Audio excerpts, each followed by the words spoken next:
Let's see if this works. If you can hear me, give me a thumbs up. If you can hear the chime. I love it when I'm techie and I do it right. So I'm just going to do that again because I'm so proud of myself.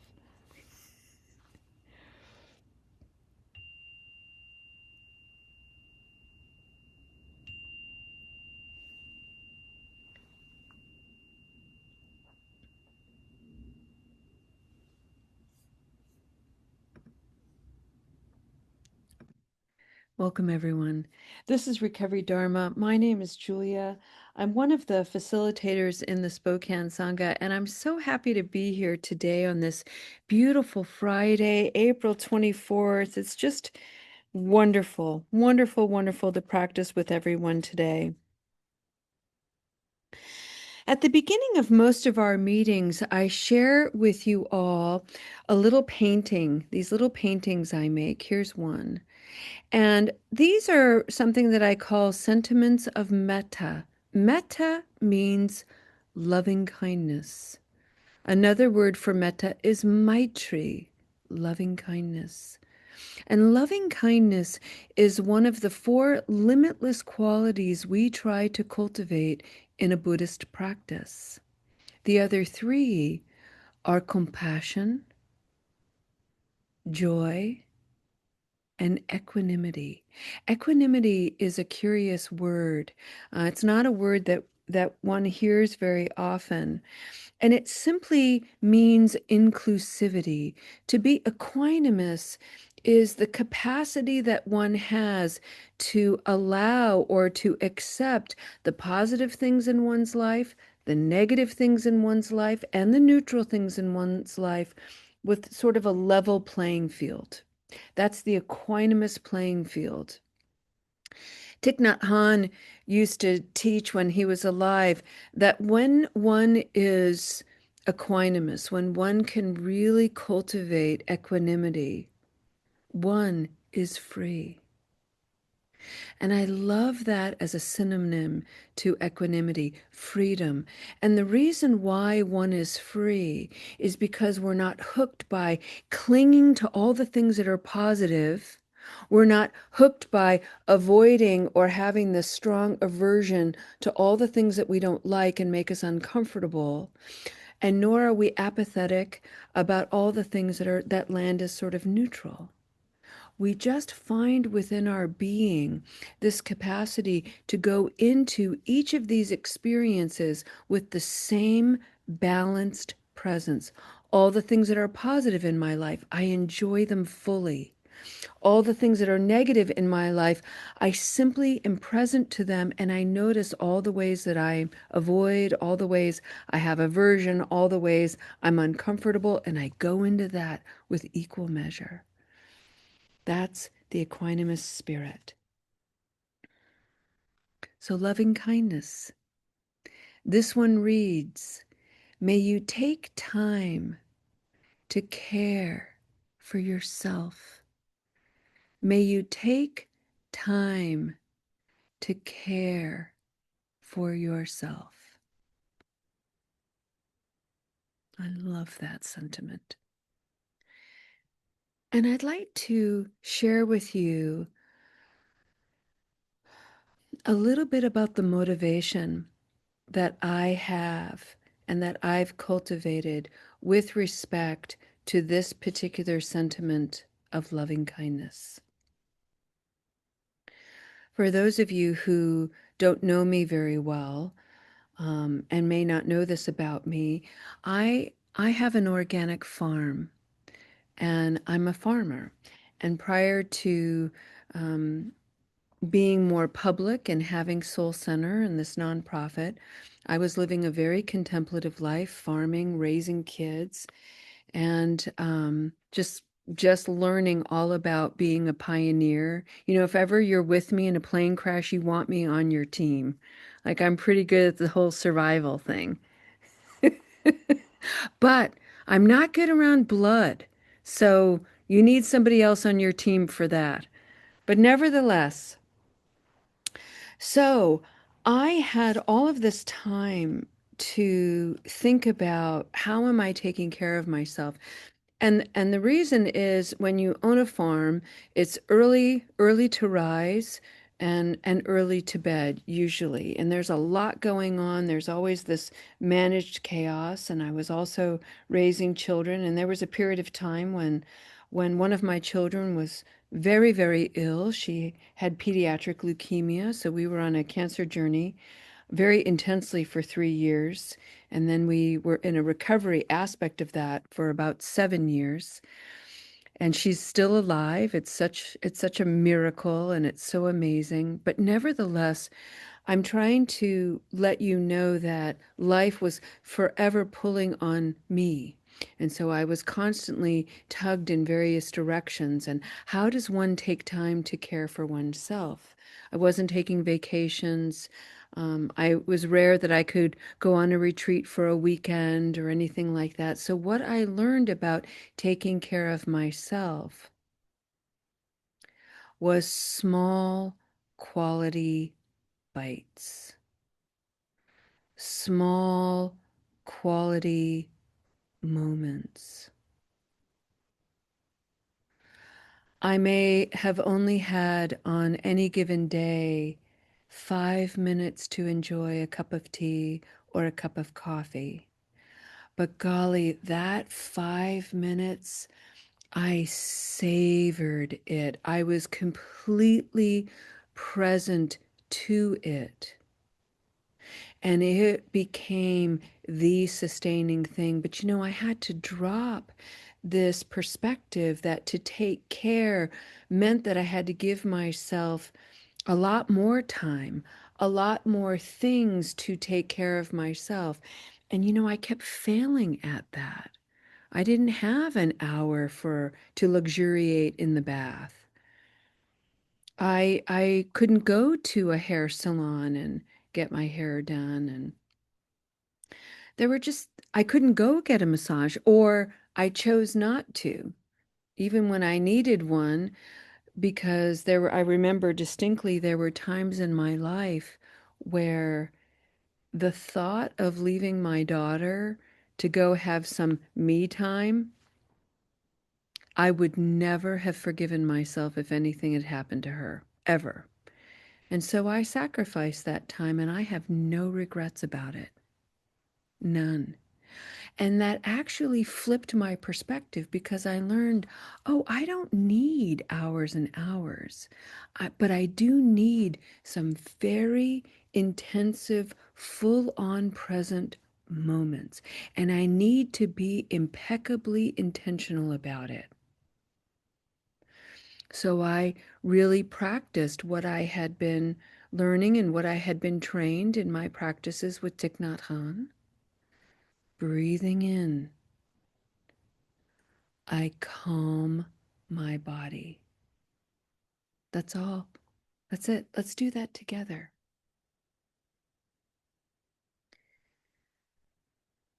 Breathing in, I calm my body. Don't worry about what your out breath is doing yet. Just just consider tuning out if you can, really concentrating on the body.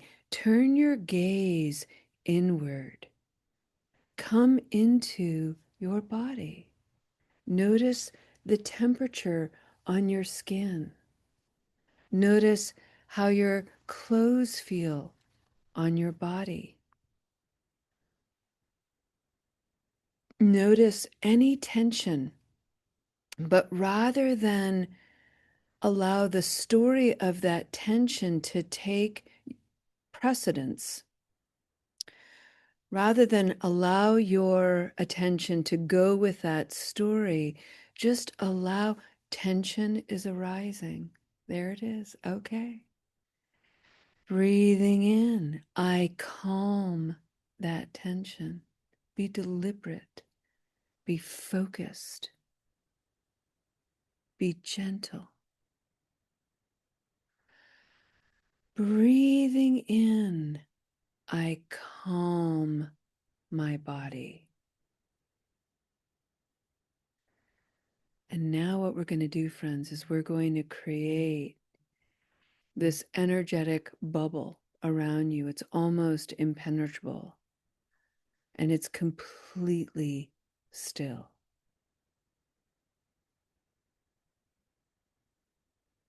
Breathing in,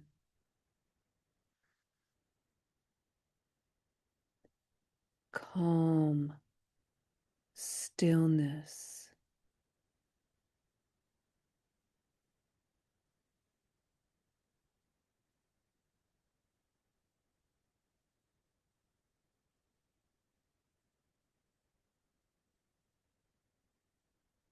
And let's very gently now bring our attention to the exhalation. And we're going to use Thich Nhat Hanh's amazing breathing meditation, something that carried me through some of my darkest moments. Breathing in, I calm my body. Breathing out. Are you ready? I smile.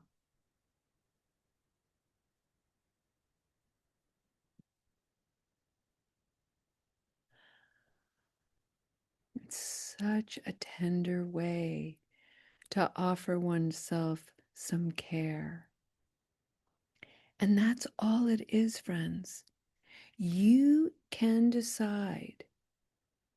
And the only reason why I have complete confidence in saying it is because I decided. So let me phrase this in the first person. I decided that breathing in and breathing out, I would calm my body and I would smile, no matter the circumstance. Even if my smile was barely a smile, I smiled.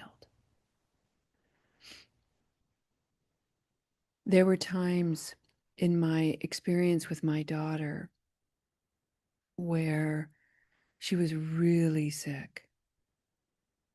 And I would stare at her and I would contemplate her death. This is what life was presenting to me, is the possibility, the very real possibility, that I would have to walk my 4-year-old daughter to the edge of her life and let her go into the embrace of death. And I had no idea how to do that. And I didn't want to do that. And yet many times I came that close. And I certainly was witness to it in many other families. And it was a profound experience. It completely changed my life. And in every moment, every time I was at that edge, stressed, fearful, anxious, resistant, angry, depressed, I breathed in and I calmed my body. And every time I breathed out, I smiled. Why? Because in that moment, my daughter was still with me, right beside my fear, right beside the what if, right beside all of it. She was alive. And that was so precious and worth smiling to. So all of this angst was around me all the time. So much misery, so much fear, so much of my perspective upended. And yet, in the pristine focus of the moment, my daughter was alive. I was alive. My family was alive. Yeah, we were on a knife's edge, but we were on a knife's edge together, smiling. Breathing in, I calm my body. Breathing out, I smile. Not a bliss smile, not a happy smile, but a smile that reminded me, one, I could relax my face. Two, my smile was the key that softened my heart to stay open. Three, that open heart was like a bellows to my resilience. Four, my resilience was sister to a sense of trust that I could face, I could endure, and I would face and would endure whatever life had in store for me. All of that in a little tiny smile. Breathing in, I calm my body. Breathing out, I smile. Soft heart, open heart, resilience, trust. Golly, these qualities are instruments of power, and they have enabled me to stare down craving. They have enabled me to clarify confusion. They have enabled me to take responsibility for wrongdoing. They have enabled me to walk through fires of regret. These qualities have enabled me to stay completely still when I feel agitated and twitchy and reactive. Breathing in, I calm my body. Breathing out, I smile. So much self-care in this, friends. And you know,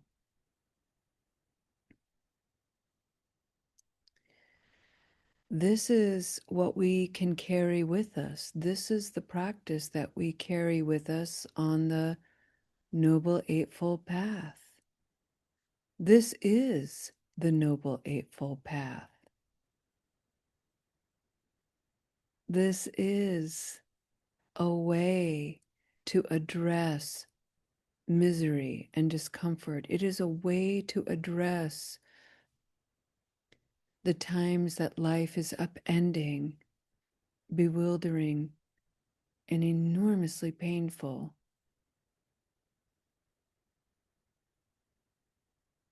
Breathing in, calm the body. Breathing out, just an inward smile is enough. Your whole face doesn't have to light up with glee. It can be an inward smile.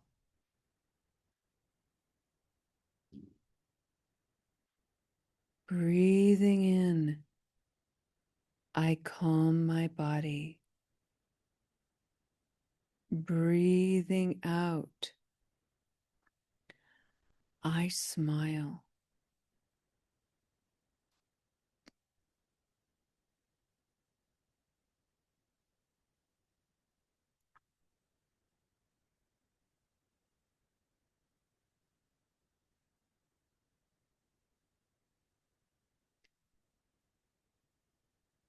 Breathing in, I calm my body. Breathing out, I smile. Let's just breathe that together as a practice of self-care. And remember that this level of self-care will, by extension, care for others. So we can begin with ourselves, but just allow the ripple of this warmth and the ripple of this care to radiate from you. Breathing in, I calm my body. Breathing out, I smile. And if you want to shorten it, you can breathe in, calm. Breathe out, smile. Breathe in, calm. Breathe out, smile. Breathe in, calm.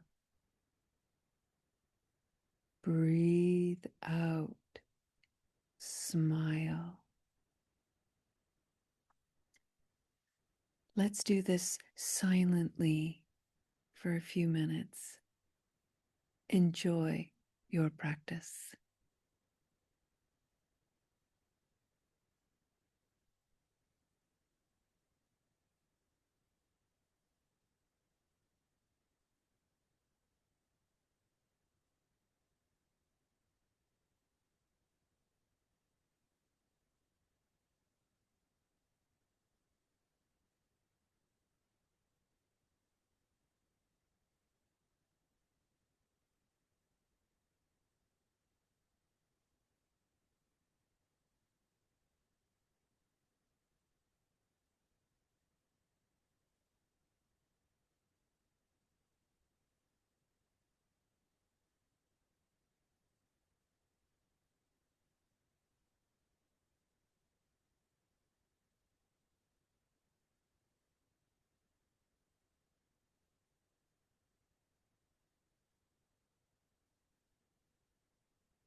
Friends, I'd like to end our practice today by finishing this breathing meditation by Thich Nhat Hanh. And I tell you, I have recited this particular breathing meditation for years and years. And it wasn't until my daughter's experience that I felt comfortable changing the last line of this breathing meditation. I had been married to it um, really rather devotedly until my daughter's situation, and then it felt insincere. And so I changed it, and I'm going to share that change with you as well. It goes like this. Breathing in, I calm my body. Breathing out, I smile. Dwelling in the present moment. This is a wonderful moment. There were many times on that journey where the moment wasn't wonderful. And I had to be real about that. And so I identified exactly what the moment was. This moment is terrible. This moment is depressing. This moment is confusing. This moment is frantically worrisome. This moment is an emergency, and so on. And for me, identifying the moment exactly as it was encouraged me to be impeccably honest, which I found very empowering. I found the sincerity of identifying the moment exactly as it was incredibly empowering. I wasn't judging it. I wasn't hiding from it. I wasn't trying to pretend it was something other than what it was. I was simply identifying it and then labeling it and being with it. And that, in some curious, paradoxical way, made it wonderful. Breathing in, I calm my body. Breathing out, I smile. Friends, what an extraordinary way to offer oneself a moment of self-care.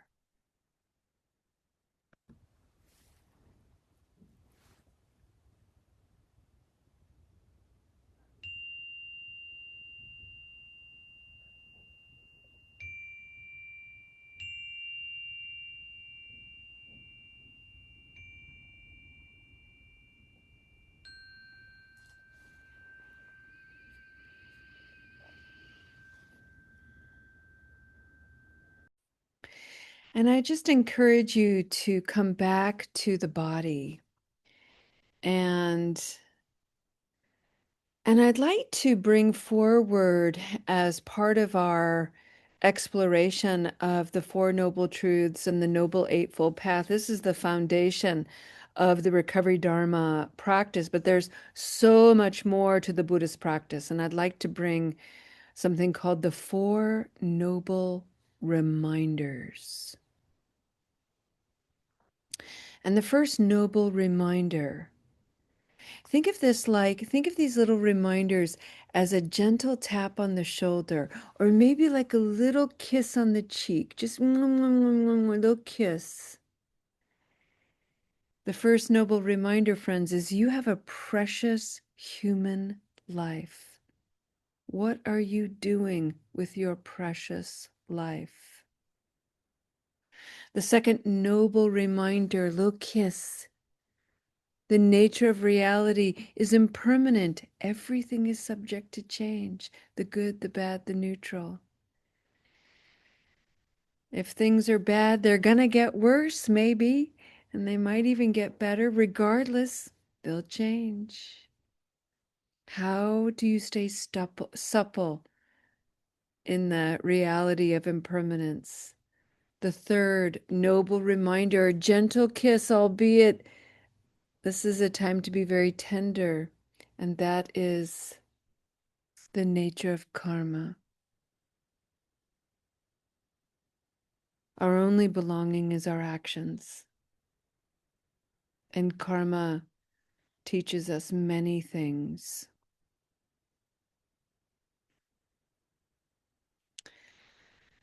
And the fourth noble reminder, friends, is something called the folly of samsara. And what this means is, again, a little kiss. It is human and universal to have repetitive negative habit energy. We are here to awaken and understand the conditions surrounding our habitual patterns of being. And if they are causing harm, to change and to shift. And if we are engaging in patterns of behavior that bring forward goodness, we are to nurture those patterns and bring healing. Gentle reminders, friends, you have everything you need. And don't forget that sometimes we need a little self-care. Thank you for being here today, friends. We'll see you next time. Maybe even as soon as tomorrow. Namaste.